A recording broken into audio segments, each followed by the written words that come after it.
नमो नमः छात्रा, मैं प्रियंका चौहान, आपकी संस्कृत अध्यापिका। कैसे हैं आप सब बच्चों? सुप्रभातम।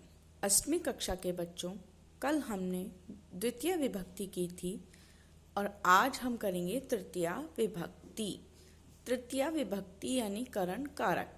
ठीक है, परिभाषा क्या है इसकी? जो शब्द क्रिया के होने में सहायक हो या जिस साधन के द्वारा कार्य किया जाए उसे करण कारक कहते हैं, यानी तृतीया विभक्ति करण कारक कहते हैं। उसमें तृतीया विभक्ति का प्रयोग होता है। जैसे बालक कलम से लिखता है। अब शब्द में क्रिया के होने में जो सहायक हो, क्रिया क्या हो रही है? वह लिख रहा है। कर्ता कौन है? बालक। लेकिन किससे लिख रहा है? क्रिया के होने में सहायक कौन है यहाँ पर? कलम। तो कलम में तृतीया विभक्ति का प्रयोग होगा।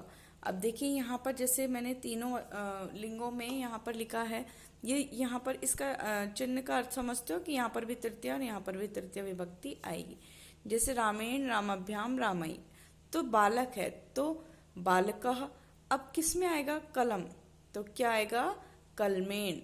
देखिए बच्चों, प्रथमा और द्वितीया नपुंसक लिंग में अलग होती है। फलम फले फलानी, फलम फले फलानी। लेकिन तृतीया से सप्तमी तक, अष्टमी विभक्ति तक, संबोधन कारक तक सेम हो जाता है। वो क्या सेम हो जाता है? नपुंसकलिंग और पुल्लिंग के रूप समान रूप से चलते हैं।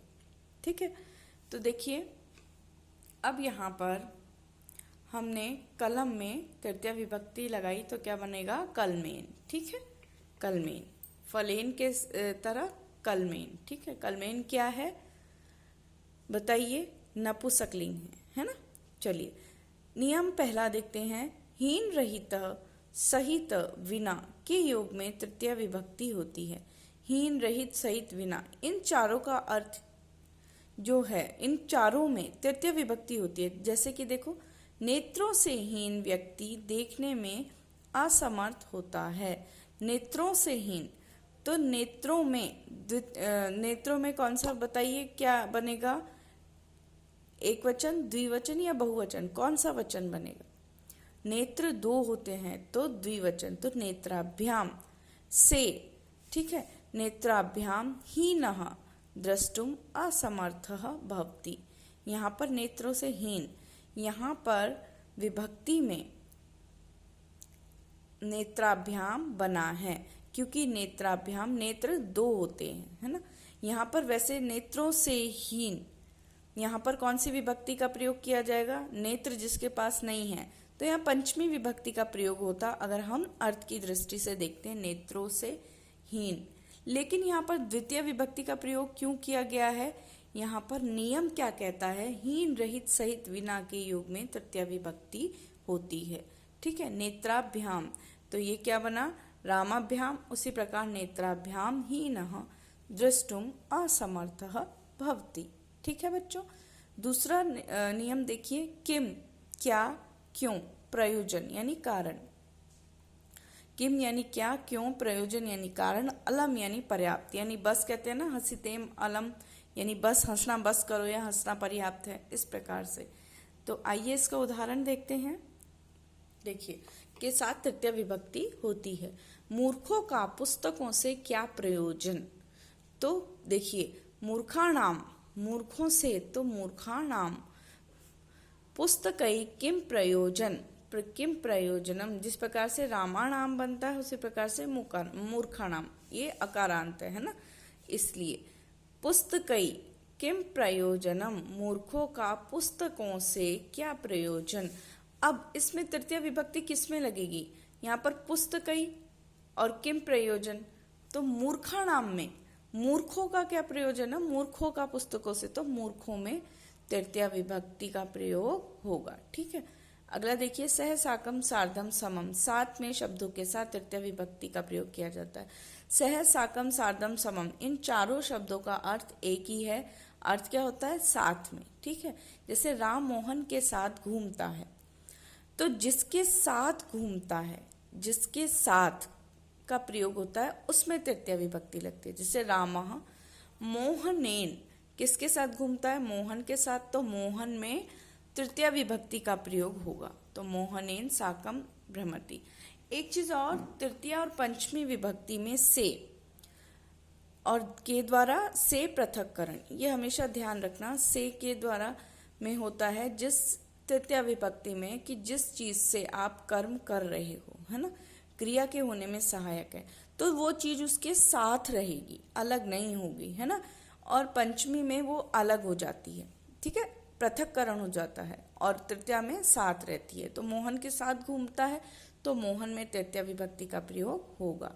लक्षण बोधक शब्दों के साथ तृतीया विभक्ति का प्रयोग किया जाता है। लक्षण बोधक शब्द यानी जिसके जिस प्रकार से लक्षण दिखते हैं उसमें, उसके लिए क्या होगा, उस लक्षण में, किसमें, उस लक्षण में तृतीया विभक्ति का प्रयोग होगा। जैसे वह जटाओं से तापसी ज्ञात होता है, तो किससे तापसी ज्ञात होता है? वो जटाओं से। तो जटाओं में क्या होगा? तृतीया विभक्ति का प्रयोग होगा। सह जटा भी तापसः ज्ञायते। अब जटा स्त्रीलिंग शब्द है ना, स्त्रीलिंग शब्द। तो स्त्रीलिंग शब्द में क्या बनेगा? लताया, लताभ्याम, लताभी, ठीक है, इस प्रकार जटा भी बनेगा, बहुवचन की क्रिया, ठीक है। अगला देखिए नियम 5, शरीर के जिस अंग में विकार हो यानी कमी हो, उस विकृत अंग में तृतीया विभक्ति होती है। ये नांग विकारे, अर्थात संस्कृत में जो मैंने ये सारे रूप जो नियम है वो आपको हिंदी में समझाए हैं, ये सारे संस्कृत में होते हैं बेटा, लेकिन मैंने उनका सबका हिंदी अर्थ करके आपको समझाया ताकि आपको आसानी से आ सके। ये नांग विकारे यानी जिस अंग में विकार हो, कमी हो, विकृत हो, उस अंग में तृतीया विभक्ति का प्रयोग होता है। जैसे वह पैर से लंगड़ा है, तो किस में कमी है? पैर में। लंगड़ा किससे है? वो पैर से। तो पैर में तृतीय विभक्ति का प्रयोग होगा पादेन। सह पादेन खंज अस्ति, खंज यानी लंगड़ा, ठीक है। छठा है प्रकृति यानी स्वभाव। आदि क्रिया में विशेषण शब्दों के साथ तृतीय विभक्ति का प्रयोग होता है। जैसे वह स्वभाव से श्रेष्ठ है, तो सह प्रकृत्या श्रेष्ठ अस्ति। यहाँ पर देखिए कि एक तो होता है लक्षण बोधक और एक होता है प्रकृति बोधक। वह स्वभाव, उसका प्रकृति हो गई, नेचर हो गया, और यहाँ पर लक्षण हो गया। ये दोनों अलग अलग नियम है, लेकिन दोनों में से लगनी सब में द्वितीय ही है, ठीक है। सह प्रकृत्या श्रेष्ठ अस्ति, ठीक है बच्चों। चलिए आगे देखिए, अंतिम नियम नंबर 7, आने जाने के साधन के लिए यानी गमन साधन में तृतीय विभक्ति का प्रयोग होता है। जैसे बालक बस से जाएगा, किससे जाएगा? बस से। तो आने जाने का साधन क्या हुआ? बस। तो बस में तृतीय विभक्ति का प्रयोग होगा बस यानेन, ठीक है। चलिए उदाहरण देखिए, वह धन से रहित है, तो धन में तृतीय विभक्ति का प्रयोग होगा सह धनेन हीना अस्ति। हंसना पर्याप्त है, हसीतेन अलम या अलम हसीतेन, दोनों प्रकार से ये बन सकता है। वह माता के साथ बाजार जाती है, सा मात्रा सह आपणम गच्छति। वह पुस्तकों से विद्यार्थी प्रतीत होता है, यानी लक्षण बोधक आ गया, पुस्तकों से विद्यार्थी प्रतीत होता है। तो सह पुस्तकई विद्यार्थी प्रतीयते, वह आंख से काणा है। विकृत अंग आ गया, तो सह नेत्रेण काणः अस्ति। अगला देखिए बच्चों, ये आपका कल का अभ्यास कार्य है, ठीक है। देखिए इसमें क्या आएगा उत्तर। रामम सीता रामम विना दुखिता आसीत। द्वितीय विभक्ति राम की, रामम अहम अध्यापकम नमामि, अध्यापक में द्वितीय विभक्ति। प्रसादम परितः उद्यानानि सन्ति। गृहम दीक्षा देवालयः अस्ति। धिक यानी असत्यवादिनम धिक, ठीक है। इस प्रकार से आज मैंने आपको कुछ अभ्यास तृतीय विभक्ति के भी दिए हैं। देखिए एक बार